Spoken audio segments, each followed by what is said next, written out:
the Baithak. On behalf of the entire Dark team, I extend a very warm welcome to all our listeners, the viewers, and the speaker. The Dark began 2 years ago as a book review journal, envisioned as a space where ideas explored with criticality, curiosity, and a deep commitment to nuance. We publish original book reviews um, across genres and disciplines, employing a lens that is academic, analytical, while also being at the same time reflective and engaging. Through Baithak, we extend this ethos into conversational format, bringing together scholars, readers, and thinkers in an intimate space to listen, reflect, and engage. Baithak is our humble attempt to build a community of budding scholars, academicians, readers, and writers of all accords who wish to dwell deeply and creatively on the socio-political worlds that eclectic ideas open up to us. Today, we're delighted to host Dr. Ishan Shahi as our featured speaker.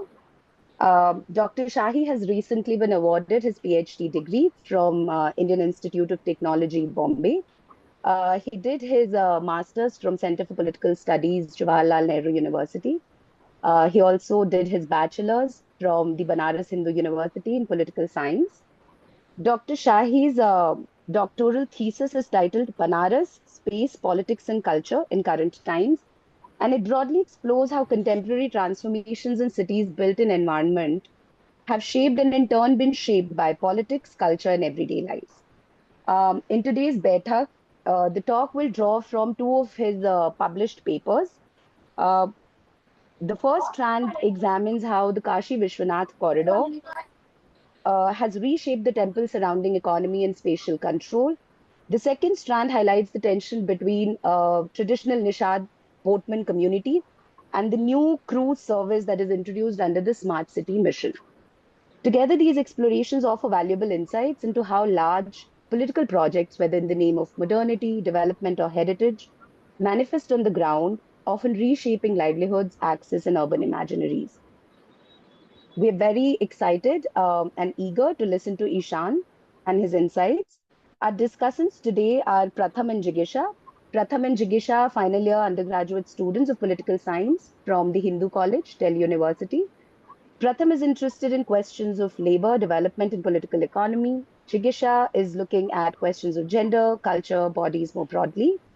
Um, the format is that so we have Ishan speak for about 25 minutes, and then we'll open the floor for question answer.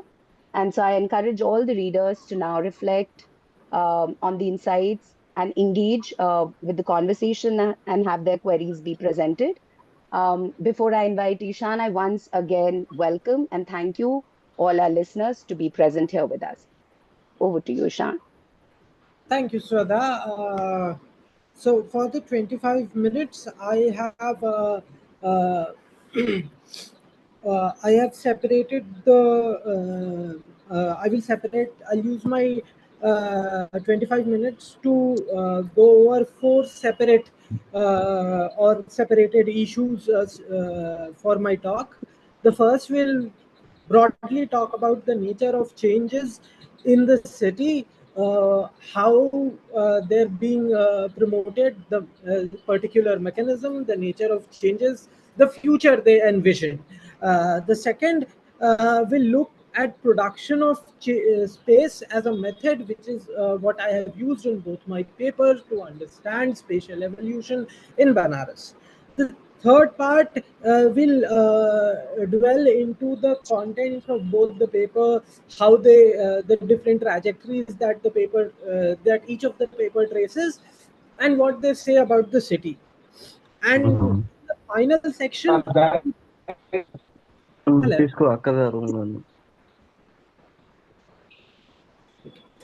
And the final Sorry. section. Request everybody to please mute their.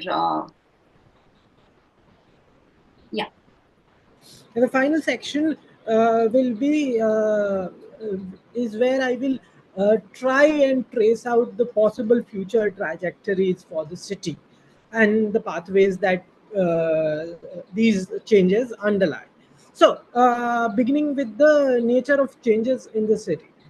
So, Banaras has been a center of Hindu pilgrimage for a much longer time, and various forms of cultural and ritual practices have been the center of the city for a very, very long time. This has led to its particular urban development, where various kingdoms have established temples and forts on its riverfront, giving the current ghats their shape. However, more recently, for our purposes, Banaras was also the city where the current prime minister contested his parliamentary election in 2014, and uh, that one fact brought it a lot more media attention and political attention than otherwise would have happened. Uh, Now these processes, this attention also brings forth upon the political establishment, which includes the central government, the political party in power, and the state government and local administration, to showcase in upon upon them lies now the responsibility to project Banaras as a showcase city, or a city on which their political energies have to be invested, so as to project it as a world class city, or reinforce its Hindu identity, and reinforce and reshape its Hindu identity uh, in a way that is a lot more amenable to their own political project, and more deeply married to it. Uh, However, that is just one part of it. The other part of the current set of changes is also is also the greater role of private bodies like consultancy firms, and a certain kind of commodification that the current set of changes seek to pursue. So, uh, increasing the opportunities for commodified exchanges through the introduction of, let's say, a cruise, or a formalized system of tickets for easier access to the Kashi Vishwanath temple sanctum sanctorum. A much wider range of range of prayer, of specialized pujas and yajnas that can be sponsored through the website of the Kashi Vishwanath temple. A large array of hotels and B&Bs, Airbnbs opening up. Uh, Now this I've used three. I've used the idea of placing Banaras into a set of world-class cities, which is a term that has, of course, a lot of antecedents, but the most recent and most relevant one being Iva Ong's introduction to world-class cities in Asia, where she talks about three ways in which world-class or worlding of cities has happened, which is modeling, interreferencing, and the formation of new solidarities. Now, there is a lot of interreferencing that has happened to place. Of course, there are also models that are being imported, but a lot of rhetorical interreferencing that has happened to position Banaras as a world class city. So, rhetorical examples, both in policy document and in popular speeches by politicians, to compare Banaras to, say, Kyoto, with which a partner city pact was signed between the Indian and Japanese governments, or say, and the following rhetorical questions of kya Kashi ban gaya Kyoto, that inevitably follow when things do not go according to plan. uh, or the documents or the smart city document of the Nagar Nigam saying, stating its ambition to turn Banaras into a Vatican of Hindus. So many things. Right. Now, all of the now this is common.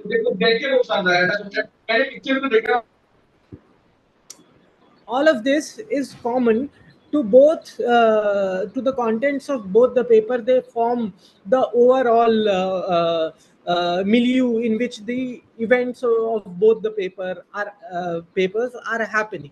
Of course, one of them deals with the construction of the Kashi Vishwanath complex, uh, a far more complicated process because it involved acquisition of land, demolition of existing properties, a lot of claims and counterclaims that went between people affected by the process, the government, and the government. Uh, the same claims and counterclaims also exist on the other in the other paper between the Nishad community and the crews and the government. But the process per se of the introduction of the crews in and of itself is a lot more simpler than the construction of the Kashi Vishwanath corridor, and also has does not have as long antecedents as the Kashi Vishwanath corridor, because the beautification of the area has been a plan for a much longer time, at least since the past 10-15 years. Uh, of course, its current form was unanticipated. Now, I will now move on to the next section to try and briefly, if possible, explain the production of space as a method of understanding spatial changes. This will have to be a bit hurried because it can take a lot of time, and I have to be hurried just for the paucity of it. So please feel free, and I will be happy to come back and talk about it again if somebody wants me to. So, Henry Lefebvre's conceptualization of the production of space has three dimensions. So, this is a dialectical process with three ends or dimensions. Uh, so, uh, uh, which are named, which are have two names essentially. So they are the perceived, the conceived, and the lived space, and these dimensions also are called spatial practices, which coincide with perceived space, and then the representation of space, which coincides with conceived space, and the spaces of representation, which coincide with lived space. What these essentially are, I mean, to put it more simply, through his a scholar of Lefebvre reformulates all these three dimensions into a more easier to grasp, more easier to grasp processes. The processes of the production of material reality, the production of knowledge, and the production of meaning. So it is in these three processes that the production of space happens. What does it mean for someone to say so I'll just briefly go through what each of these terms mean, and then we'll move forward. So what does it mean? What does the production of perceived space mean? So perceived space or spatial practices mean, perceived space or spatial practices, of course, how you perceive a space very basically, the events that take place there, activities such as retail, leisure, exchange, also cultural expression, are all part of the material reality, of a particular space. Of course, the production of knowledge refers to the planning about the space that expert bodies such as urban planners, uh, the municipal bodies of the city, and the government have for that particular area. And finally, we have the production of meaning. So it also refers to the effective parts of that are associated with the space, how people and their lives are shaped and imbued with a certain kind of meaning. Also, it also refers to a certain kind of in specific instances, it also refers to a certain kind of uh, meaning that is embedded within the built environment or monumentality, that, as I refer in one of my papers, referring to the Kashi Vishwanath corridor, where the imposing structure itself seeks to create a meaning and project it onto its audience. Uh,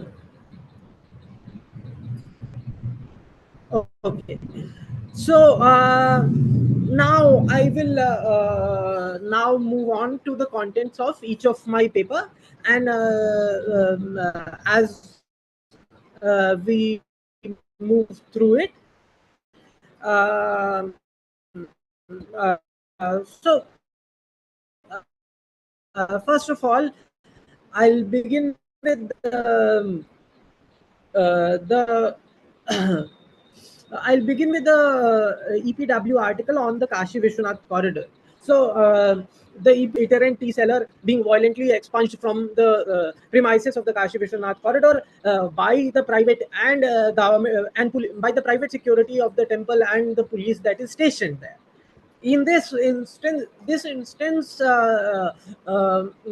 outlined for me a certain aspect of the space of the premises of the Kashi Vishwanath corridor, which where it was insistent on everybody involved in the administration to ensure that the temple premises was a distinctive space. Now, this distinctiveness was twofold. One, it was distinctive from the other ghats, uh, among which the Kashi Vishwanath corridor was placed, and it was also distinctive to itself before the entire reconstruction happened. Of course, a lot of this distinctive material reformation of the space of the temple, where the entire where around about 300 properties were acquired and demolished. The master planning authority was transformed and delegated down to the Kashi Vishwanath Special Area Development Board, and of course there was a displacement of around 2 to 3,000 people from the area, and the premises of the temple expanded from 3,000 square feet to around about 5 lakh square feet. Uh, Allowing a larger number of visitors to reach the temple in the same amount of, and also allowing the access to the sanctum sanctorum of the Kashi Vishwanath corridor. Uh, so, in this aspect, this was the impetus for the temple authority, and this explains the action of a lot of the security forces, the regular and more than usually active sanitation workers that keep the place cleaner than other ghats that are just beside it. However, similar to along with it is also the fact that sorry.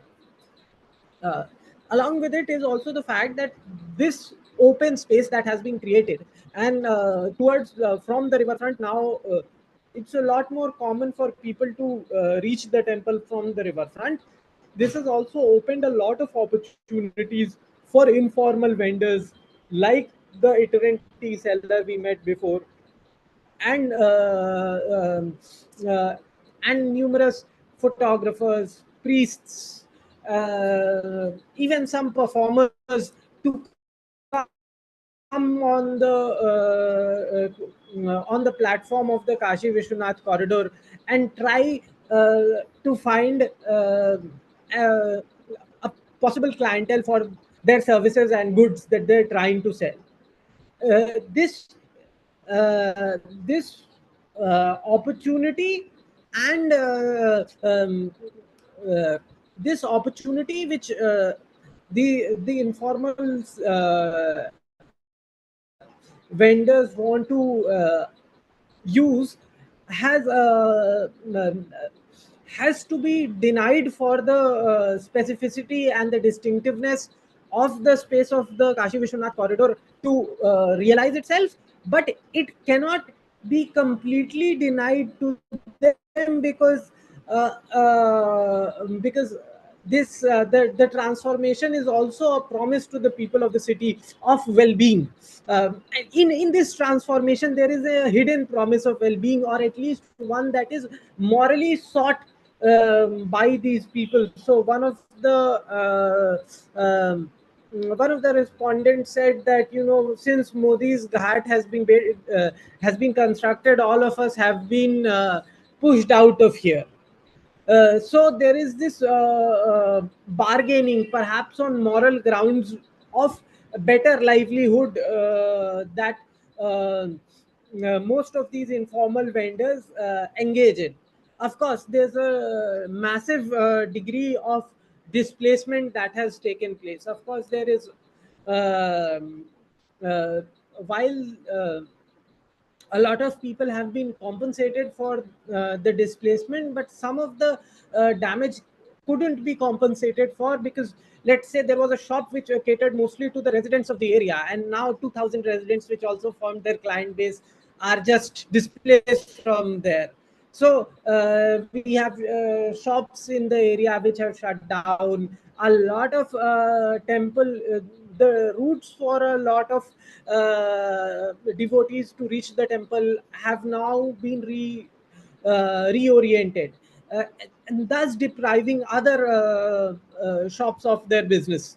So that is a large part of how these changes have taken place. Of course, when we see, so there we see a lot of so we see all the three heads of Lefebvrean production of space operate here, how material reality is changed and how it impacts the change of built environment, how it impacts the livelihood of people here, and then of course how it draws upon the plans of the plan, how the projects and plans of urban planners transform into reality, how they are iteratively negotiated with by particular actors, so as to find places of exception, negotiation, or certain forms of bargaining. So because of the lot of protests that happened, the temple, within the temple premises, shops had to be allocated to those who had lost out of their shops in the construction process. So there were a specific organization or allocation of shops had to be constructed, even though that was not part of the original plans. But these negotiations had to be entered into for smoother conduct of and for bargaining with their own electoral base, because that area has been a stronghold of the BJP for such a long time,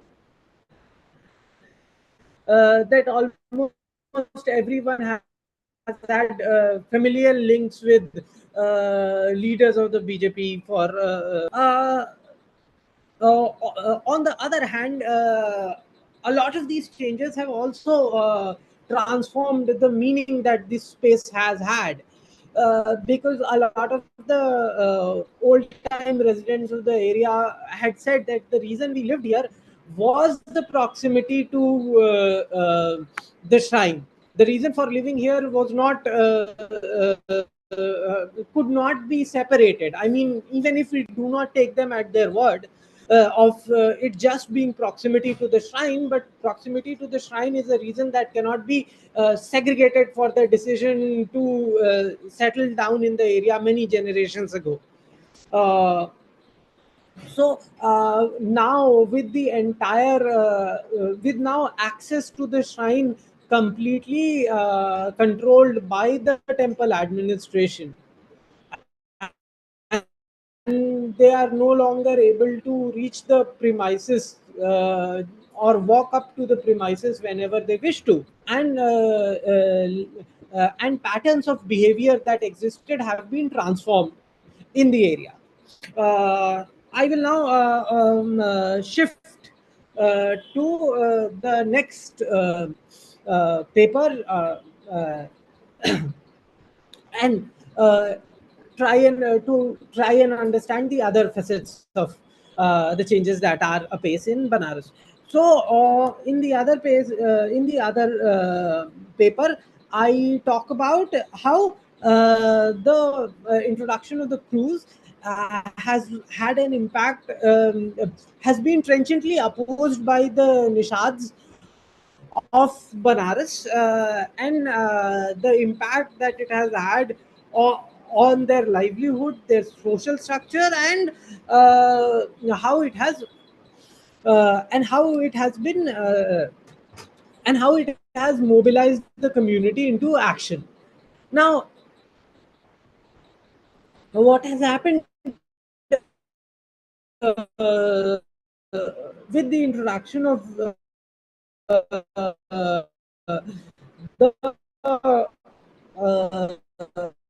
cruise sometime in late 2018, the and went up in arms against their entitlement. Now, what is this entitlement, and where? How do we understand it? So, this is a traditional cultural archetype which is called Manjiana Hak. A Manjiana Hak is given to a male member of a Nishad family, which gives him the right to ply boats from a particular ghat in Banaras. And this right goes down from one generation to the other, to the next. Of course, there are a lot of families who have the Manjiana Hak but don't have boats. But any family who is plying boats there, they do have the Manjiana for that particular ghat. Now, in a way, this is also the framework of the Manjiana Hak, or the artifact, is also part of the meaning that has developed over time into those particular ghats as a as and which governs how business on it is operated. It is not exactly recorded in any of the government documents, while there are licenses that are given to manjis for doing their business. Those licenses do not mention the caste exclusive nature of the occupation, and how Nishads of Banaras have managed to keep any other caste from acquiring or putting themselves as rivals to them in the same space. It is also not also the documents do not have as systematic a measure of how long of where the Manjiana Hak for one ghat ends and where another one begins, so on and so forth. So what I'm saying, that the informal ad hoc system of Manjana Haq is a lot more intricate and detailed than the licensing that is provided to the Nishads, and which has, however, the Nishads still maintain those licenses and work as hard as possible to get them renewed whenever the possibility to do so arises. And they have had these licenses with them for multiple generations, and all those documents are carefully kept and preserved by them, so as to not endanger or have the government backing that they need, if it is needed in the future. However, uh, the introduction of the cruise changes all of that, through multiple ways. First, it does not rely on the same ways that Nishads do to get their clients. So the owner of the cruise does not have to wait and wait on the ghat and ask people who might look like prospective clients to come for a ride. They advertise their facilities, use the internet, and get their clients beforehand. Uh, uh, and they also take away a significant portion of a high paying audience, a high paying clientele away from the Nishads of the city. And also, because their reach is so using the modern, because of the use of modern technology, of so the geography upon which the distribution of labor among the Nishads is essentially disrupted by the network within which the cruise service places itself. Also, the fact that the owner of the cruise are not Nishads. And most of the modern facilities and changes that the cruise represents are effectively, the Nishads as a community are precluded from participation in that. So there is this brickmanship that is also at play here, and since the and with the cruise coming in, it also calls into question the authority of manjis, who are essentially leaders of other nishads of their ghats, and it is a challenge that they have not been able to dispel. So this has caused a lot of consternation, anxiety, and threatened the existing framework of for the nishads who have operated on the ghats. Now, this may not be an economic threat to Nishads. In fact, it isn't an economic threat to the Nishads, but it is an attack on the framework which has acted for them as a leaky safety net, where they are also faced with a very hard social safe ceiling, because it's difficult for Nishads to graduate from their work as boatmen into other forms and formal forms of into formal occupations, which may even be just Nishads do complain that they've been kept out of it. They are simultaneously also, while they claim to be, and they claim to be and attack the cruise as a form of as an enclave of permissive behavior. Um, they have also have been a source of space for a lot of young people on the of the city, for whom boats form enclaves for permissible or permissive actions that they could not carry out on the ghats. So a boat can be a space for you where you can have a smoke on the river or a drink on the river. However, that is not something that you can do on the ghats. You will immediately get into trouble.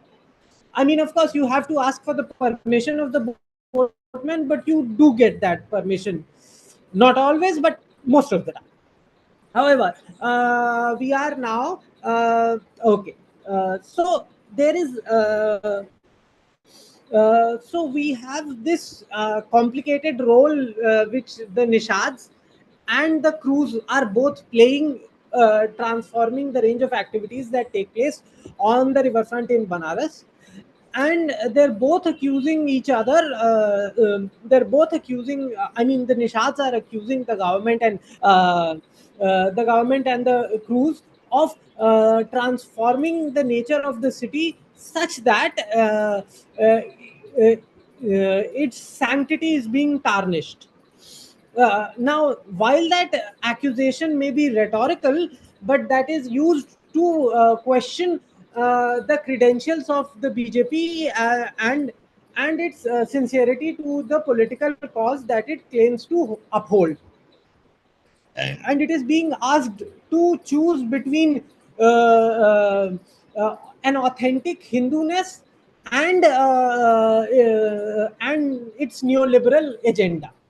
So it's been asked to choose one or the other, and it's a bind that the party does not seem to. I mean, it cannot afford to choose one or the other. It has to somehow manage both of these, and it does it by offering political concession to positions in its organization to those who had opposed it very vehemently, launching, having the Nishad party as tries to when asked to pick between neoliberalism and Hindutva, the BJP finds itself in a bind, at least in this situation.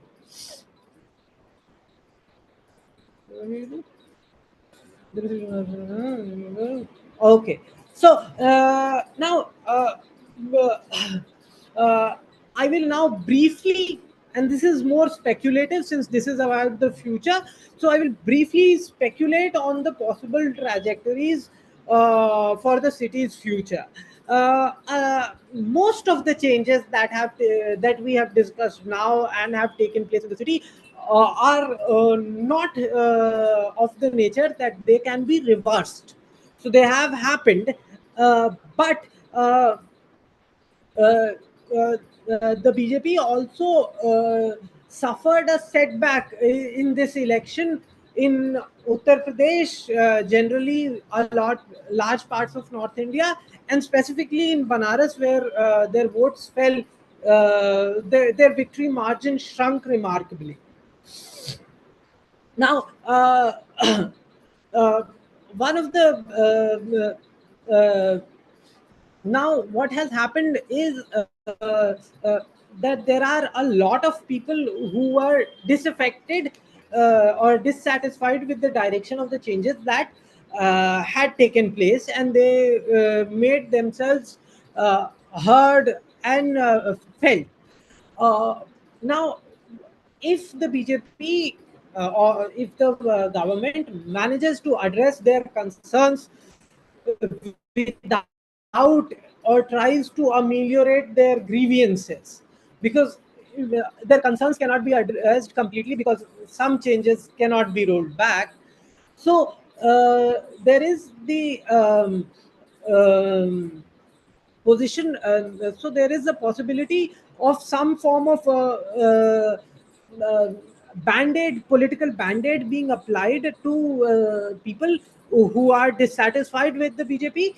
However, there is limited potential for people to there is limited potential for the direction to be entirely abandoned, as there are a lot more entrepreneurs or people who see the city as full of entrepreneurial opportunities and possibilities which they seek to explore for themselves.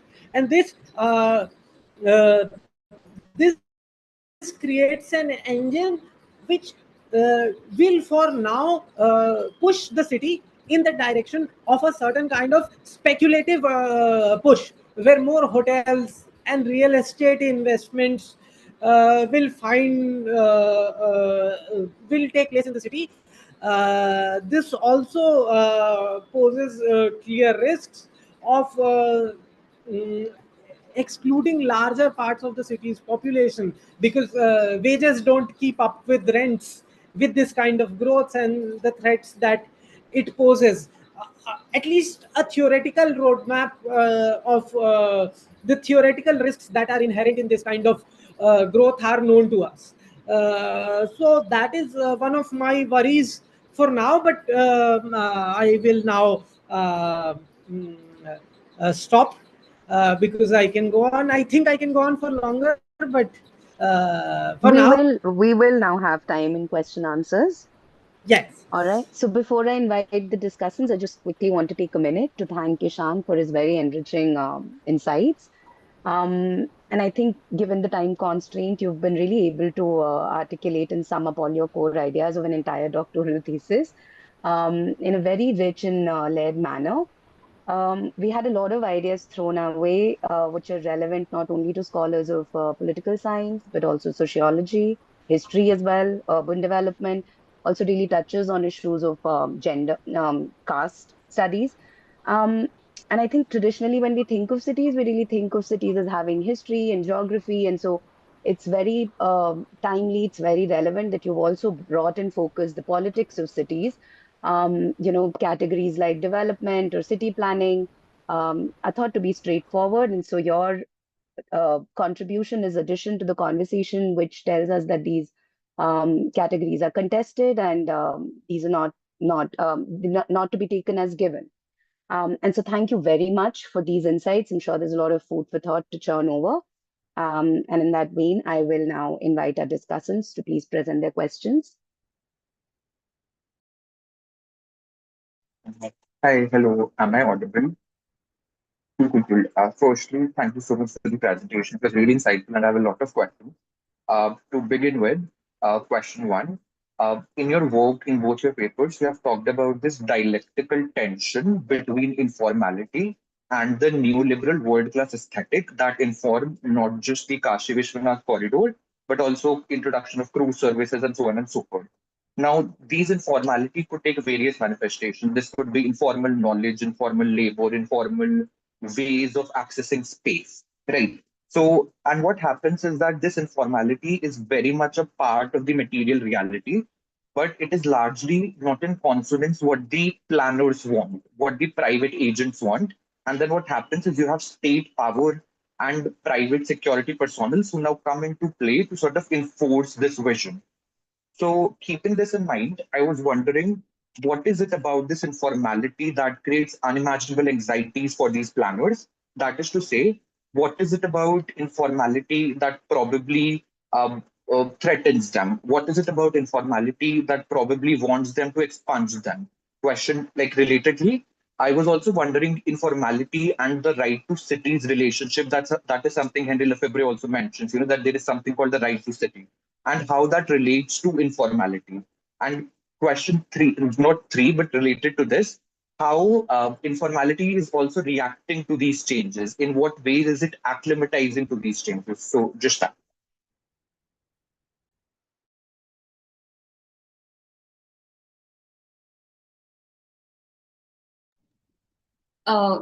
Ishan, we'll take these questions. Should I answer now? Yeah, should I answer Yeah. now, or should I collect I think we can take these questions, answer them, or we can also collect it, whichever you'd like better. questions first? I'd All right. like to collect the questions Sure. first. Sure. Them.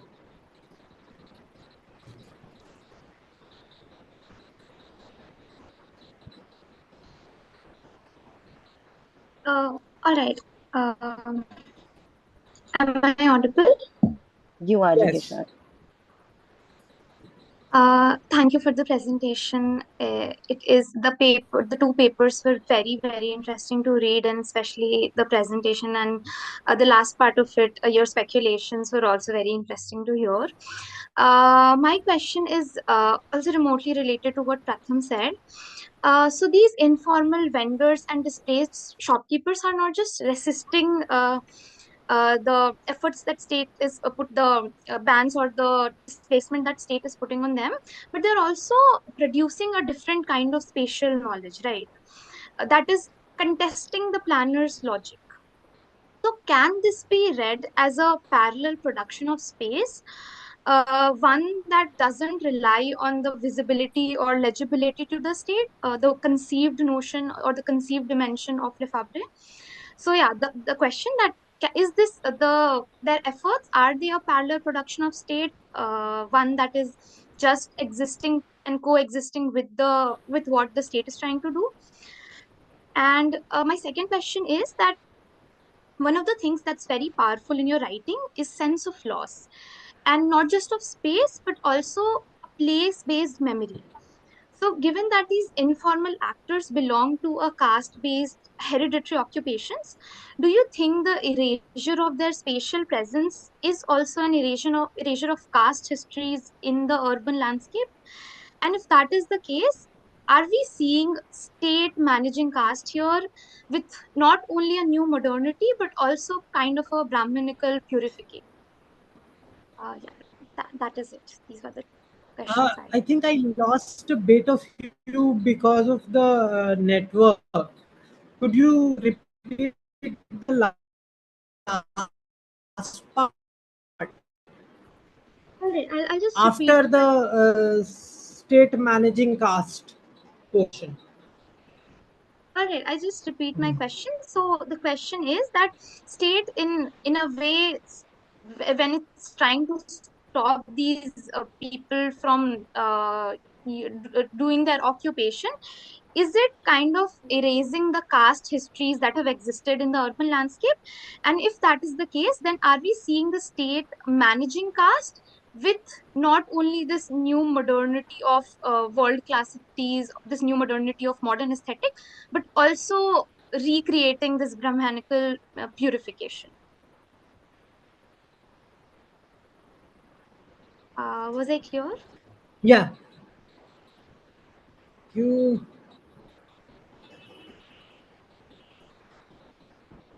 mm, Okay. Okay. So, thank you for the questions. I will now begin to answer them uh, one by one. And okay, Saddam also has a good question, and I'll also try to answer that one. It's in the chat. Okay, so first is the dialectical tension between informality and neoliberal aesthetic. Now, now why is the state so hostile to informal actors? I mean, uh, in the conceived plans or the production of knowledge, the direction of planned development has a particular place that is allocated to to spaces which will to spaces of retail which are supposed to give rent to the government bodies. They are supposed to follow certain norms of sanitation and hygiene, etc., etc. They may fall short of that, they may keep true to that. Even informal actors may follow said hygiene to a better degree. But there is on the first hand, why is the state hostile to informal vendors? Is because it loses out on revenue, and these are circuits of exchange that it does not control, and so it seeks to displace them. That is one immediate answer that I can give.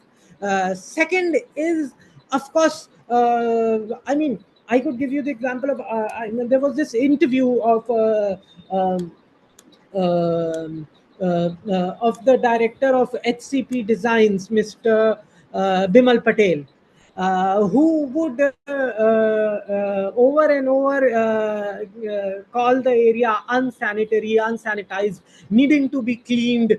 So there is a certain conception of cleanliness and what a sanitized person is supposed to look like. Uh, that is an organization that permeates the imagination of the of personnel of the state. So these are the two things that I can tell you. Now again, second is, how does informality relate to the right to the city, and how do informal actors, when I'm talking about informality, I'm talking about informal forms of occupation specifically. Yes, there are other forms of informality, ways of settlements which are not exactly following the plans of development authorities and building bylaws and a whole host of things. But I'm talking specifically about informal forms of occupations. Now, when we are talking about a particular set of informal vendors, like a lot of these informal vendors are far more rapid in catering to, in anticipating demand for their services. So, because it takes very little for them to set up shop, effectively, you'll have to sit down in a particular space, bring your goods, start selling them. Also, maybe add, you might have to bribe a local policeman. That is varies from place to place of how much bribe you have to pay, where, to whom. But that is the sum total of the expenditure that you have to make to set up a transactional space informally. Now this has to be understood with this has to be so this is one of the reasons why informal spaces are far more quicker to anticipate demand, quicker to experiment, because the capital expenditure is basically these places are run by worker entrepreneurs. They work themselves and they own their businesses. They may have a friend or a member of the family, or even a worker that is attached to them, but they are essentially operated by worker entrepreneurs. So the capital investment is far less for them, so it's easier for them to anticipate demand, to experiment, and if the experiment doesn't work, they'll go back to what they were doing before. A lot of like on the Kashi Vishwanath corridor, many of the shopkeepers did something entirely different before they shifted here. They were working at some dhaba or doing something for somebody else. But this space opened an place of opportunity for them, to which they latched on. And that was the anticipation and quick reaction to anticipated demand that um uh, to anticipated demand that informality allowed them to act on. Uh, Now, on the informal vendors producing spatial knowledge and a parallel production of space, it's never a I'm sorry, it's a bit theoretical, but production of space is all there at that same point in time, right? Because it's not parallel, it cannot be parallel, it's the same space, right? Even if I am squatting it, it's the same space. Let's say the space was designed by an architect with the intended use in mind, that people would walk through here, look at the river as they climb up the stairs or climb down the stairs, and their vision would not be hindered, you know. but if there are boats that hinder the vision of the people walking down, if there are small itinerant shopkeepers walking through selling tea, they're doing it at that same space. So technically, that's not parallel, but that is divergent production of space against the intended direction of the planners. So that is subversive, and so that is subversive. Yes, there is subversiveness to it, but yeah, that's I think that clarifies what I'm trying to say here. It's a bit of a theoretical point I'm making, but okay. So finally on the sense of loss that there is of memory, there is a sense of loss, yes, but only associated with the current set of changes. Because the sense of loss and the change of lifestyle that has happened, the reminiscence of olden days that a lot of the boatmen shared with me was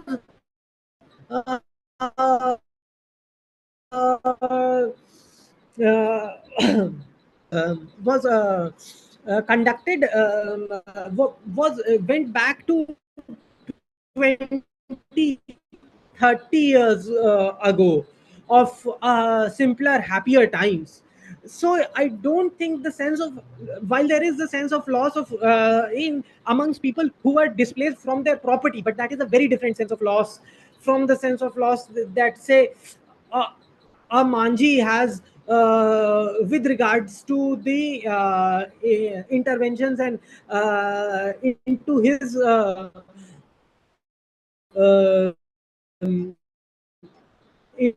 into his entitlement that the cruise is making, the adaptations that they have to make to cater uppity women who want to drink on their boats. So there is a sense of loss. Yes, they resent it, but it is necessary. Because these are, I don't want to project my respondents as just some bichara people. They're not. They're very savvy entrepreneurial people, and they are managing tensions. Yes, they are between a hard place and between they find themselves sometimes between a rock and a hard place, specifically when there are floods that come, and then all the boating comes to a halt for almost 3 months. There is zero revenue. So yes, this is a very risky business that they operate, but uh, the loss of an innocent time that they try to recollect is also an innocent time of lower prices and easier life.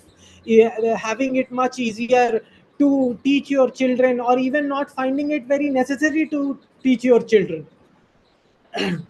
And now they feel a lot more pressed to either get into formal government employment. So there is a resurging mobilization that they have to with the Nishad party's demand that we need we need access into we need access into we need to be allowed into we need to be recognized as a scheduled caste and given access to scheduled caste reservations, because as OBCs we are not able to crack the government jobs, and we need representation, and this is how we should uh, be given representation. Now, finally, state managing caste, or is it trying to recreate Brahminism? I mean, even the Brahministic arrangement of Nishad's only doing rowing was provided, as I say, very poor safety net, right? Currently, the state is disrupting the Brahminical safety net that they had. So it's worse than reinforcing Brahminism. It's taking it's rug pulling them from Brahminism itself and making way for Banias to do everything, and everybody else becoming their immediately and especially fireable employees. So I mean, I don't know if Brahminism is the correct framework to look at this. I don't want to be hostile, but I'm not being hostile. But if I sound like that, I'm really sorry. Finally, Saddam, a question: how does Banaras preserve tradition without becoming a museum of itself? Now, two things. One is Banaras has.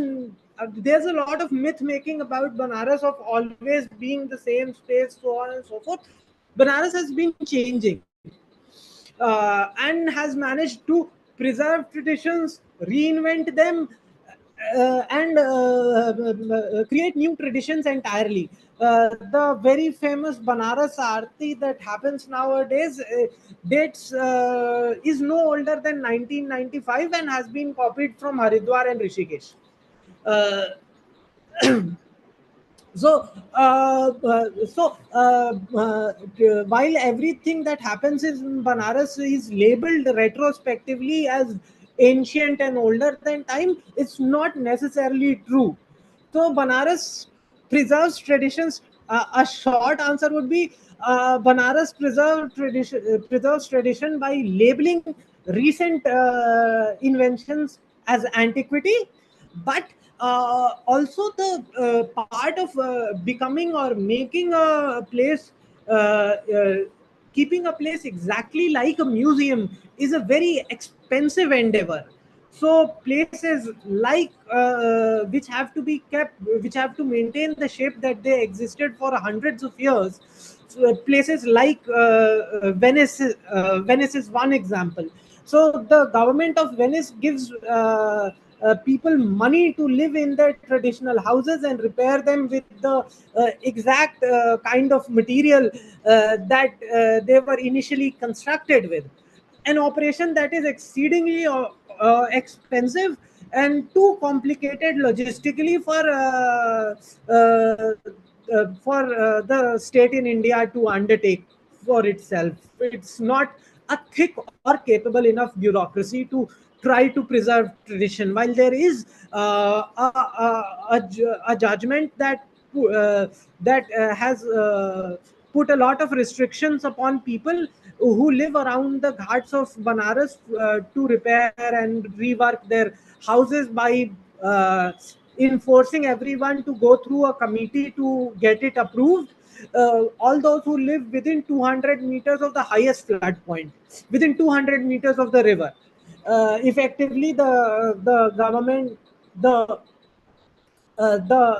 municipal authority reinterpreted the judgment to be the highest point of 200 meters from the center of the river instead of the highest flood point, because otherwise the whole city would come under it. So yes, there is an impulse to turn places into museums, but the preservation of tradition, the preservation of tradition and tradition in Banaras has its own economy, which keeps it alive, and also leads to innovation and recreation of the whole.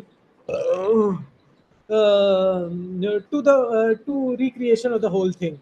So as long as the economy that underlies the production of cultural life in Banaras is alive, which I don't foresee going anywhere,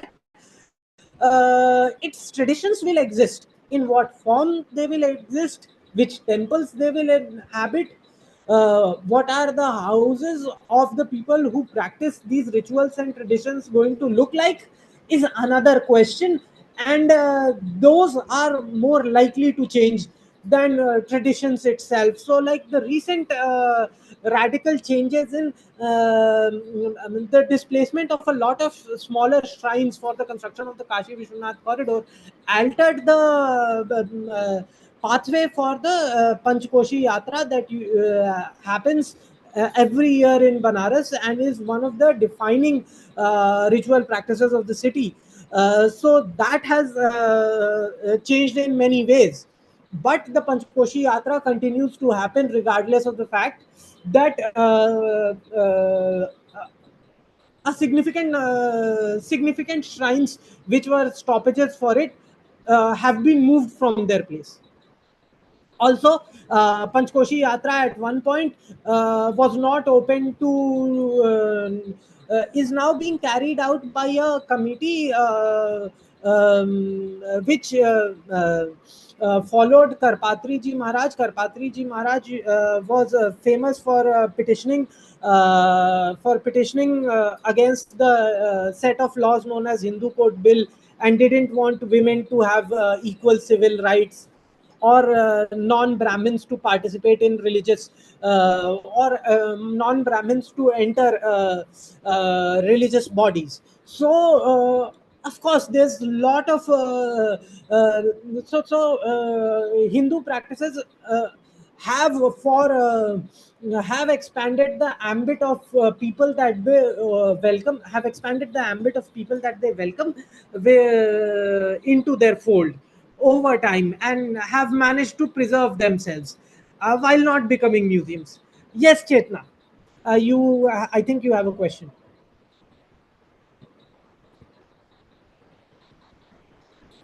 Chetna, you have your Chetna, hand. can we have your question? I think Pratham has a question, so meanwhile, we'll take the question from him. Uh, Yeah, Cool, cool. sure. Thank you for the answers. They do make a lot of sense. So my question is very simple. There is this very interesting bit in the paper where you talk about how, as part of the construction of the corridor, extended ramps have been built running parallel to the steps of the ghat and which serve the purpose of hiding cremations. I think one, what is the reason behind such a construction? And second, given that the question of cremation is very intricately embroiled with the question of unequal caste labor, what it tells about the politics of contemporary heterotopia Hindutva that you mentioned, that Hindutvaized imagination that the state is trying to create. What is it telling us about their politics in terms of the meaning and symbolism they're trying to create? Okay. Chetna, we'll take your question now. Am I audible? Yes. Yes. Just a moment. I was trying to join from my laptop. I thought I wasn't audible. So this might be a long question. In your second paper on Nishad boatmen, you mention about how Rajesh Sahani, who is a manji of Assi Ghat, says that the once cruises come, it would become a place of bikini-clad foreigners who frolic around like Goa.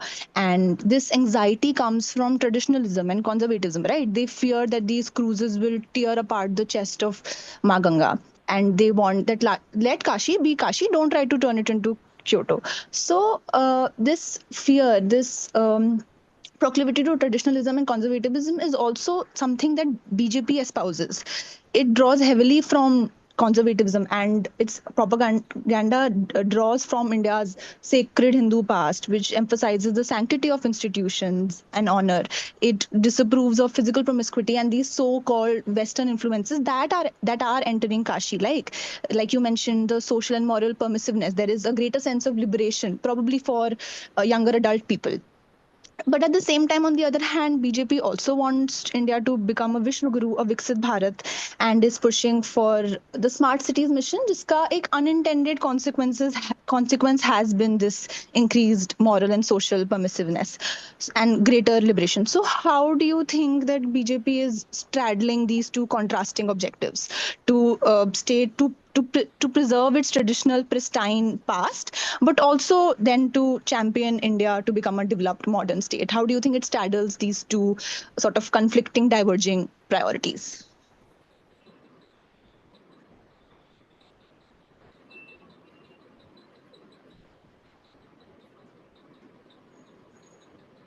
Was I audible? Yes, yes, you are audible. I'm just writing down the question before I begin answering.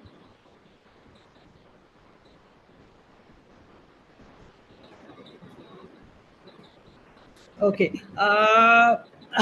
There is one question also by Nupur in the chat. So I'll take these three now. Pratham's question about the ramp and it hiding cremation.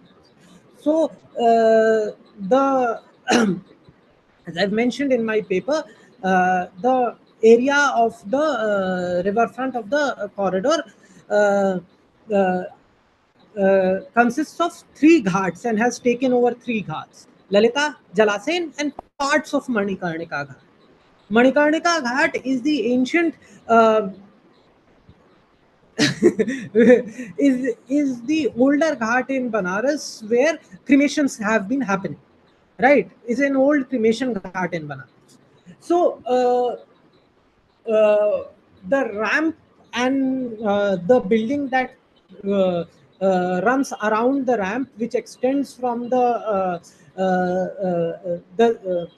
from the steps, which flank the steps and hide the hide a large part of the Manikarnika Ghat. Since the Manikarnika Ghat also turns into the river, it's not entirely possible to hide it. So since it seeks to hide it, so the ramp is actually for I mean, the purpose of the ramp is to allow wheelchair bound people access uh, uh, into the Kashi Vishwanath corridor premises. It also serves the purpose of keeping the cremations from view. uh, However, I haven't yet made any explicit linkages between the priorities of between the current between the form of labor that goes into that takes place on the Manikarnika Ghat, and the form of and the kind of space that is sought to be created on the Kashi Vishwanath corridor in this direct manner.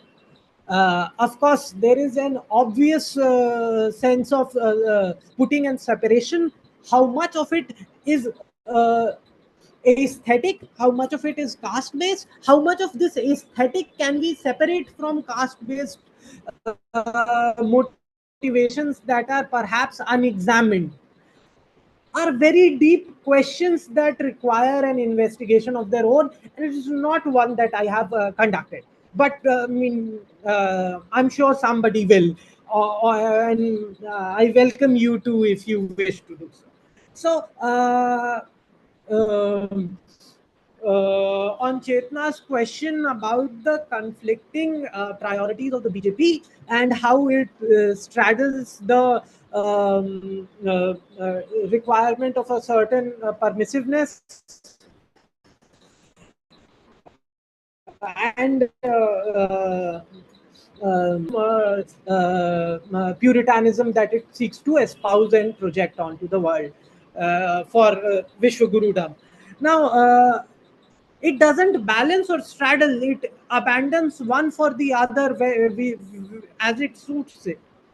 There's very little straddling, right? They abandon one for the other. I mean, this is my reading of it, right? There are places where it is possible to do both of these things. Now, it's uh, so now with increasing police presence and a perception that the city is safer, Banaras has seen a lot more public presence of women there. It's not just and it's not just a result of BJP putting in extra policemen out there. It's also the fact that women have made it a point to get out of to make it a point to ensure that their hostels are no longer curfewed at 6:30 in the evening. They have a life of their own, and they have had to fight for it, and they have altered the gendered nature of public spaces in Banaras, and that's not just the BJP, but they would love to take credit for it. So I mean, that's a more conflicting take, controversial take I have, but there are very strong liberal impulses of the BJP that also they seek to take credit for, and which also govern its actions. But that requires a separate talk and a separate paper, maybe sometime in the future. Ishan, the question from Nupur. Chat, yes. Nupur, thank you for this enriching talk. My question is about the theoretical framework. I am curious if Lefebvreans perceived, conceived, and lived spaces were enough in engaging with the complexity of the space that you studied, or at some point you felt a need to have more components to analyze and engage with the complexity of the space.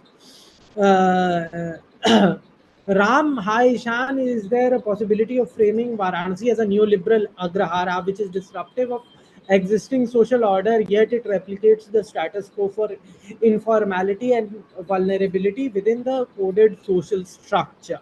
Okay, Nupur, to your question, yes, there are spaces where just conceived, perceived, and lived spaces, or the production of material reality, knowledge, and meaning was not enough for me to grapple with the material. But at that point, since I was also encouraged to do so, instead of looking for conceptual tools, I did more description at that point, or used so yes, I relied more on description when conceptual tools were not easy to come by. That's how if that is a methodological question of how to kind of a question, that's how I moved forward from this. There is also a lot of there is also a lot of literature that I have used in addition to Lefebvre, but Lefebvre I have used only to structure and organize my work. Lefebvre doesn't help me in understanding everything. So much of my writing gets a lot of its much of my writing relies heavily in establishing on the Nishads, relies heavily on his on finding a place between the works of Ramashankar Singh and Asa Doron, who both have worked on Nishads in Banaras. And if any of you are interested on the topic of Nishads in Banaras, both of them are very important, and almost you cannot do without reading both of their works. Ram has asked, is there a possibility of framing Varanasi as a neoliberal agrahara, which is disruptive of existing social order, yet it replicates the status quo of informality within its coded social structure? I mean, why go back to agrahara then, right? I mean, it's the smart city project acts then much more like a startup, right? You know, disrupting everything that is existing quickly, even when you're not able to build something substantive on your own. Like I've listed in the producing world class city paper, almost 4 out of 5 attempts at creating a tourist service have failed dramatically to find a footing in Banaras, and yet they keep reiterating and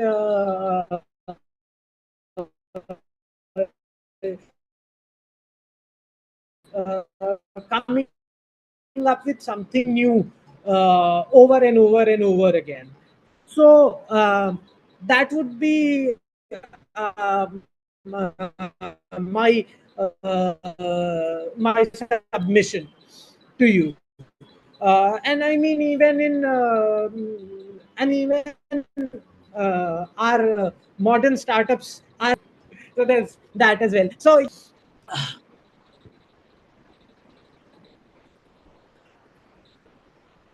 Um, do we have more questions? It seems like we've taken all the questions and Ishan has more than wonderfully responded to them all.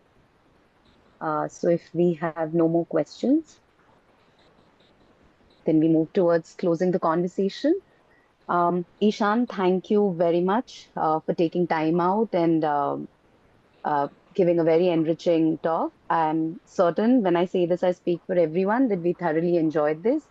We were very giddy with excitement to launch our inaugural session, and I think at the end of it, we're all very we're flooded with ideas. So Baithak being monthly event will we'll reconvene again in the month of May. Um, so we'll also put out these videos on YouTube. And since you were talking about other works that have to do with your work, we'll put out that as a knowledge repository in the YouTube section. So there's that. Also, I'm very tempted to request Ishan to extend an invite for all of us, for the Dark team and all the listeners here to invite us to Banaras. Maybe that'll be wonderful.